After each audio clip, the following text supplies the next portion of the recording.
সত্যি বলবো না মিথ্যে বলবো? সত্যি করে বলবে। সখীদেরকে নিয়ে ওই ফুল বাগানে খেলাধুলা করছিলাম। জানো না তোমাকে আমি এক মুহূর্ত না দেখলে থাকতে পারি না, তাই আমি সারা প্রাসাদ আমি তন্ন তন্ন করে ঘুরছি, কোথাও পাচ্ছি না। আমার ভুল হয়েছে, ক্ষমা করে দাও।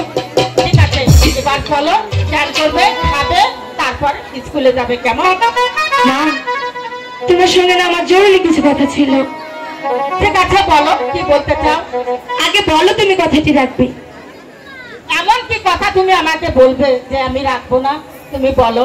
আমার তো ভয় হচ্ছে যদি তুমি রাগ করো। নির্ভয়ে বলতে পারো। বলবো তো? হ্যাঁ বলো। ঠিক আছে, শোনো না, সখীরা বলছিল সখী অনেকদিন হয় সানবন্দার ঘাটে স্নান করতে যাই।